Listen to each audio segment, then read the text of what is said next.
कि जिस कब्र से इंसानी हाथ बाहर निकला हुआ है, जला हुआ हाथ बाहर है, कब्र से हाथ बाहर निकला हुआ है और हाथ में एक अदद पेपर है। अहमद, आज की अपनी कहानी, आज की कहानी ये एक ऐसे शख्स की कहानी है जिसके बाप की भी डेथ हुई है। हाल ही में डेथ हुई है। हाँ, बाप का इंतकाल हुआ है, अफसुर्दा है, जवान बच्चा है, घर में अकेली मां है। बाप के मर जाने के बाद मां अकेली रह गई। क्या हुआ कि ये जब बाप को कब्रिस्तान दफनाने गए हैं, बाप को दफनाया है, दफनाने के बाद तमाम रिश्तेदार जमा हैं। तदफीन हुई, अब रिश्तेदार आहिस्ता आहिस्ता कब्रिस्तान से बाहर जा रहे हैं।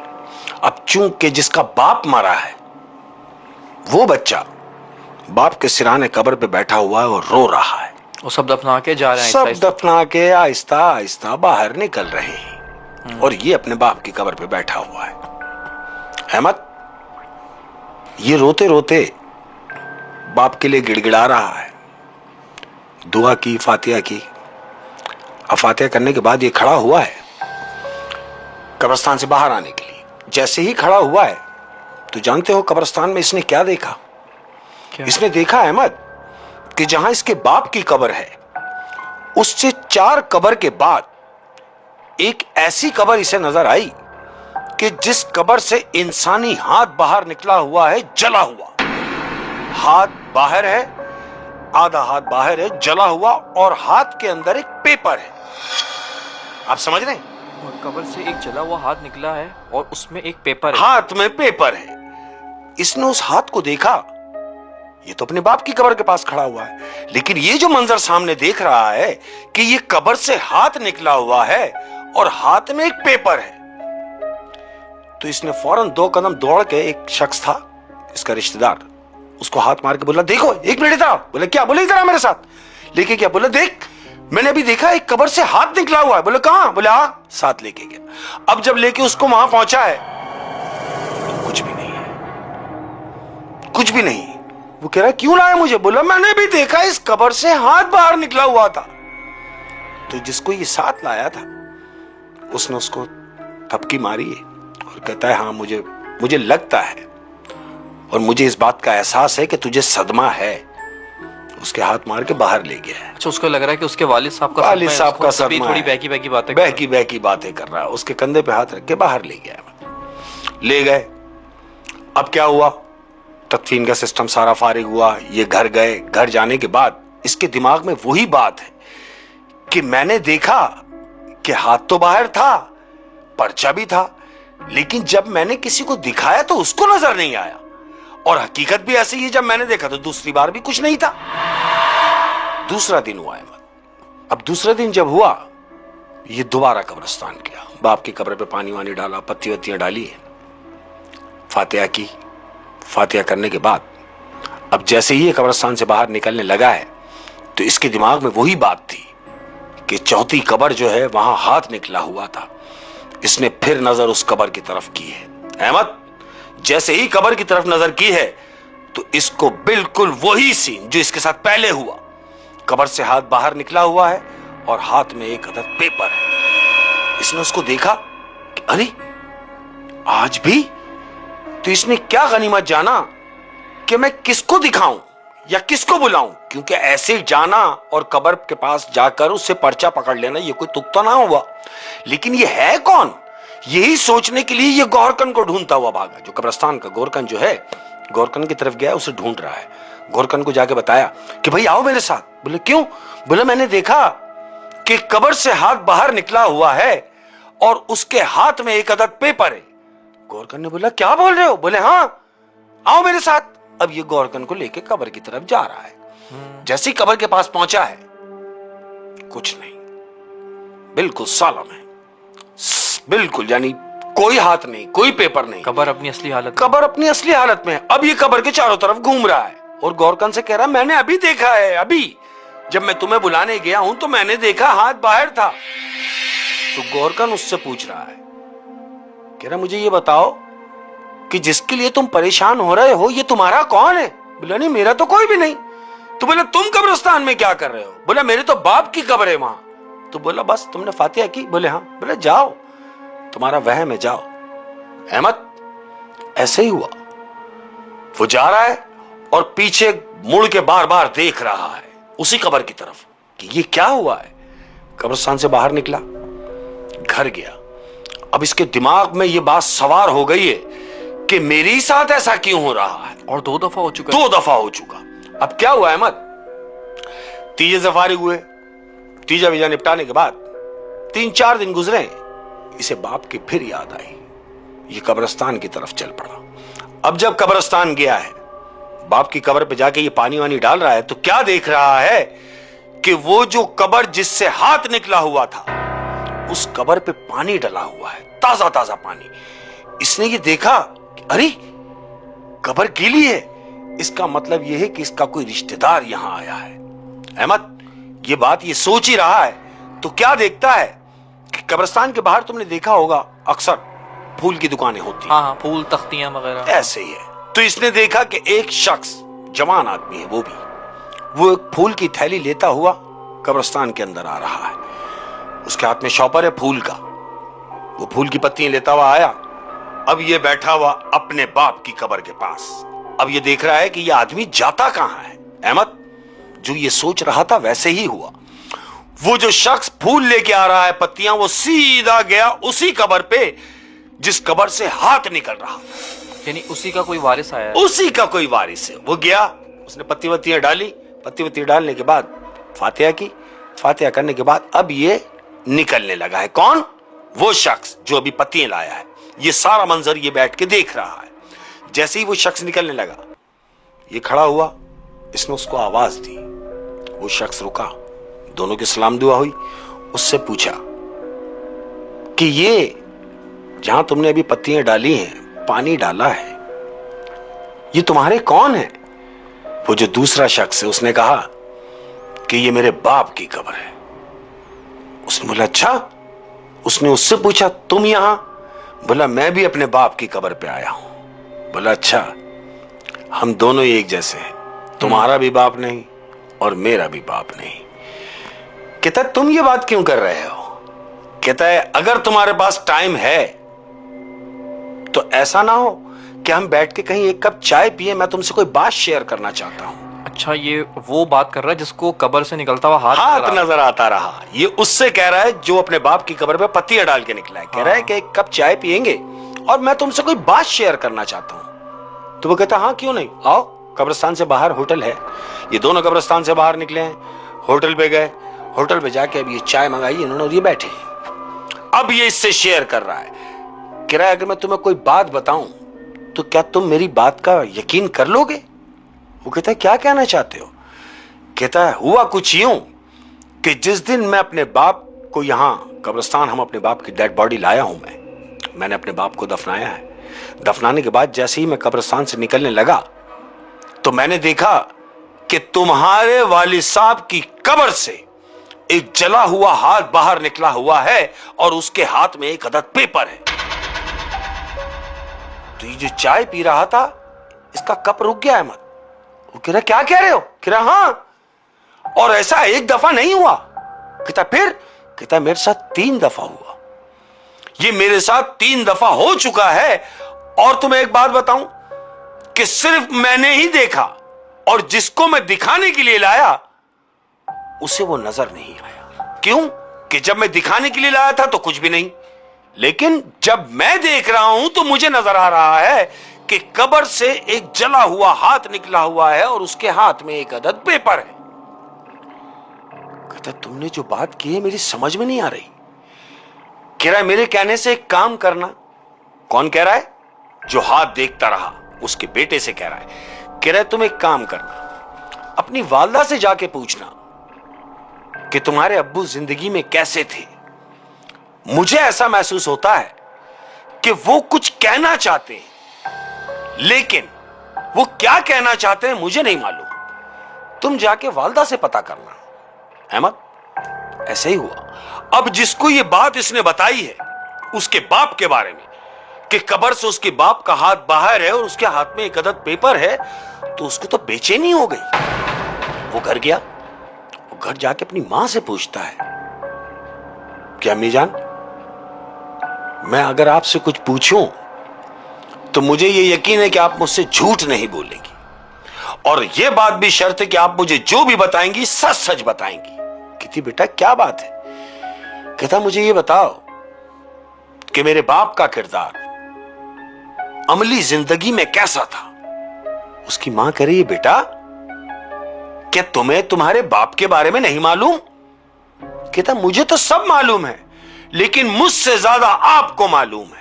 हाँ, क्योंकि शौहर का किरदार जाहिर है बीवी से ज्यादा कोई बेहतर नहीं बता कोई नहीं बता सकता। कहता है मुझसे ज्यादा आपको मालूम है, और मुझे सिर्फ ये बताएं कि बाप का किरदार कैसा था। कहती बेटा तुम्हारा बाप तो 5 टाइम का नमाजी था, और इतना इतना मजेदार आदमी था कि कभी भी उसकी किसी से लड़ाई नहीं हुई, कभी किसी से झड़प नहीं हुई। वो तो नेक आदमी था। कहता है नेक इंसान था मेरा बाप, तो फिर ये क्या हो रहा है? उसकी मां ने पूछा बेटा क्या हो रहा है? कहता अम्मी मुझे कब्रिस्तान में एक शख्स मिला और मुझसे कहता है कि तुम्हारे बाप की कब्र से हाथ बाहर निकला हुआ है, जला हुआ, और उसके हाथ में एक अदद पेपर है। इसकी मां ने कहा कि क्या कह रहे हो? बोला हाँ मां ऐसा ही है, और उसने मुझे यह मशवरा दिया कि तुम जाके अपनी मां से पूछना। इतना कहना था अहमद, और उसकी मां धाड़े मार मार के रोने लगी। रो रही है, चीख चीख के रो रही है। बेटा तसल्ली करा रहा है, पानी ला के पिलाया, अम्मा पानी पियो, पानी नहीं पिलाया। मां को तसल्ली दी, अम्मा क्या हुआ? कहती है देखो क्या कर गए। कहती लड़का कह रहा है क्या कर गए?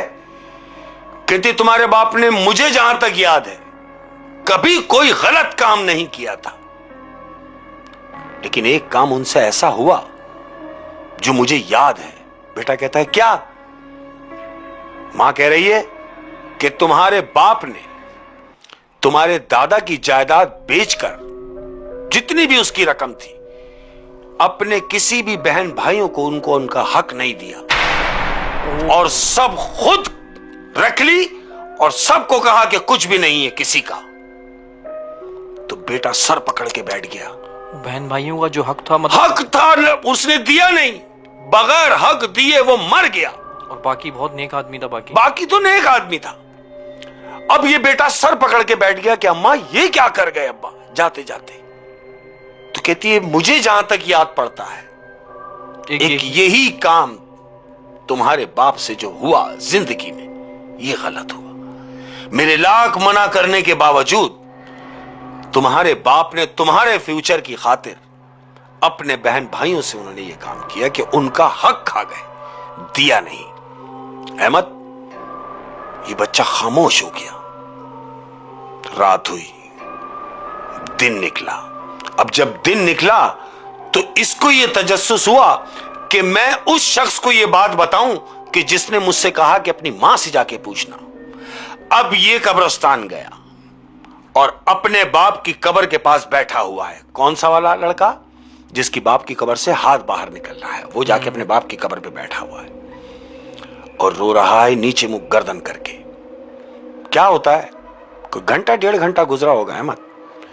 वो दूसरा जो शख्स है, दूसरा लड़का जिसके बाप की डेथ हुई हुई है, वो कब्रिस्तान आया। वो आया सीधा अपने बाप की कब्र के पास। अब जैसे ही बाप की कब्र पे पहुंचा तो इसने देखा कि वो लड़का जिससे इसकी बात हुई है वो सामने बैठा हुआ है। ये अपने बाप की कब्र छोड़ के उसके पास गया, उसके कंधे पे हाथ रखा है, उसने ऊपर गर्दन की, उसको तसल्ली कराई। अब ये दोनों उठे, दोनों बाहर आ रहे हैं। अब ये इसको बता रहा है कि तुमने मुझसे कहा था कि अम्मी से जाके पूछना कोई ऐसा मामला तो नहीं। वो कहता है तो तुमने पूछा? बोले हाँ मैंने पूछा, मैंने अम्मी से पूछा और अम्मी ने जो मुझे बताया मुझे भी उसका अफसोस है। तो वो दूसरा कह रहा है कि मां ने तुझे क्या बताया? वो कह रहा है मां ने मुझे बताया कि अब्बा से जिंदगी में कोई काम नहीं हुआ गलत, लेकिन मरने से कुछ दिन पहले उन्होंने दादा की जायदाद जो बेची है उसके बेचने के बाद अपने किसी भी बहन भाइयों को उनका हक नहीं दिया और बगैर हक दिए कार एक्सीडेंट में उनकी डेथ हो गई। किसी को भी हिस्सा नहीं दिया, किसी को भी हिस्सा नहीं दिया। वो कहता है अगर ऐसी बात है तो फिर एक काम करते हैं, हम इसका हल किसी आलिम से पूछते हैं कि वो क्या कहना कि चाह वो क्या कहना चाह रहे हैं। कहता ठीक है, तो फिर एक काम करो। वो कहता मैं एक आलिम को जानता हूं, तुम कल मेरे पास आओ, हम कल शाम के टाइम उस आलिम के पास चलेंगे। कहता ठीक हो गया। ये दोनों अपने अपने घर की तरफ चल दिए अहमद। सारा दिन गुजरा, रात हुई। अब जब रात हुई तो ये लड़का सो रहा है। कौन सा? कौन? जिसको हाथ अब तक नजर आते रहे, पेपर नजर आता रहा, ये सो रहा है। तो इसको ख्वाब आया है अहमद। इसको ख्वाब में क्या नजर आया कि एक कद्दावर शख्स इसके ख्वाब में आया है और इससे आके कहता है कि उठो उठो और जो मैं कह रहा हूं उसको सुनो। तो इसने उससे पूछा कि आप कौन? कहता हां, तुम मुझे नहीं जानते, तुम मुझे नहीं जानते, तुम सिर्फ मेरे हाथ को जानते हो और इस कागज को जानते हो। तो इसको फौरन याद आ गया, अरे बोले हाँ मैं वही शख्स हूं जिसकी कब्र पे तुमने निकला हुआ हाथ देखा और पेपर देखा। तो ये ख्वाब में ही उससे हम कलाम है और उससे पूछ रहा है कि आप मुझे ही नजर आते रहे, आप क्या कहना चाह रहे थे? तो वो कहता है सुनो, बजाय इसके कि दिन निकलेगा और तुम किसी आलिम से जाके पता करोगे कि इसका हल क्या है, मैं बता रहा हूं इसका हल क्या है कि मुझसे ज्यादती हुई, मैंने अपने बहन भाइयों के साथ ज्यादती की, तो ये काम तुम्हारा है कि तुम इस काम के लिए मेरी बीवी को और मेरे बच्चे को कायल करो और उनसे कहो कि मेरे खानदान के जो भी लोग हैं जिनका जितना बनता है उनको उनका हक बराबर दे दिया जाए। जब तक वो उनका हक उनको नहीं देंगे मेरी कब्र को सुकून नहीं होगा और मैं बेचैन रहूंगा। अच्छा, अब समझ आ रहा है।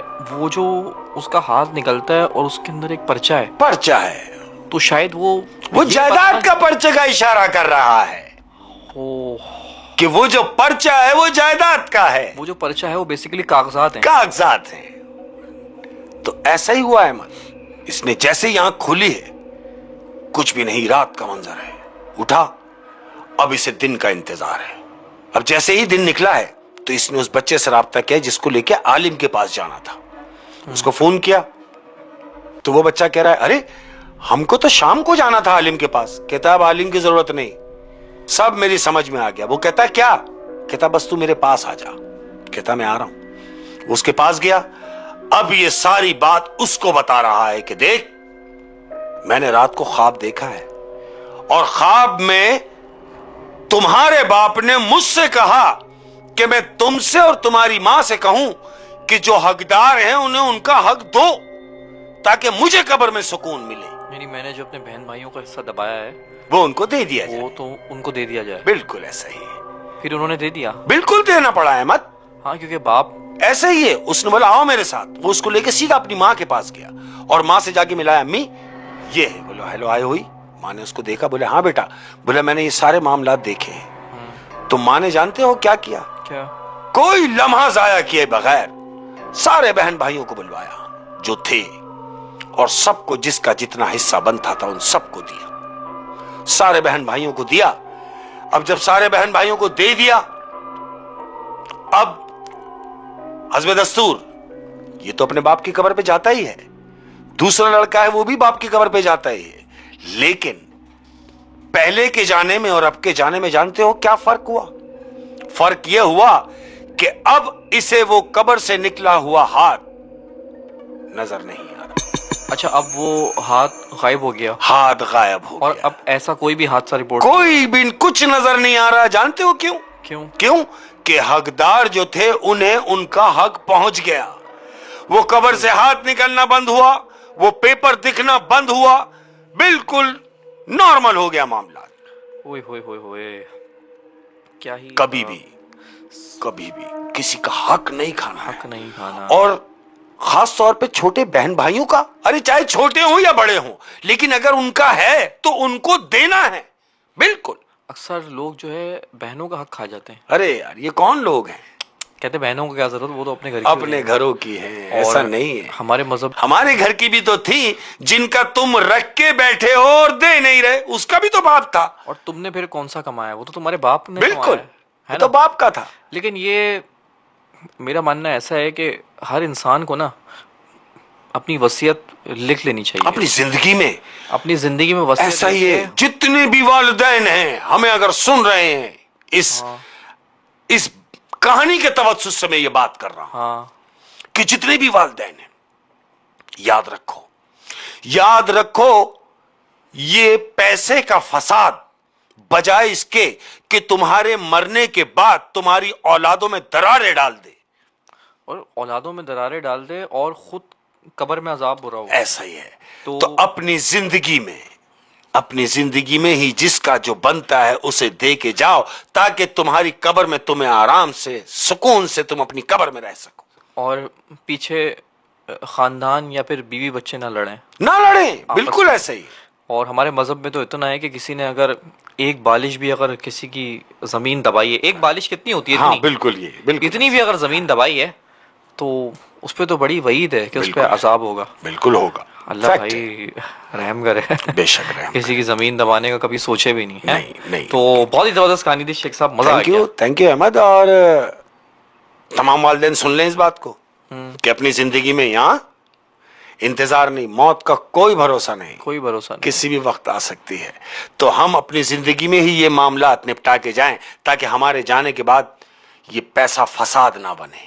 ओए होए, आमीन। बहुत शुक्रिया, अपना बहुत ज्यादा ख्याल रखिएगा। अस्सलाम वालेकुम व रहमतुल्लाहि व बरकातहू। कैसा लगा वीडियो?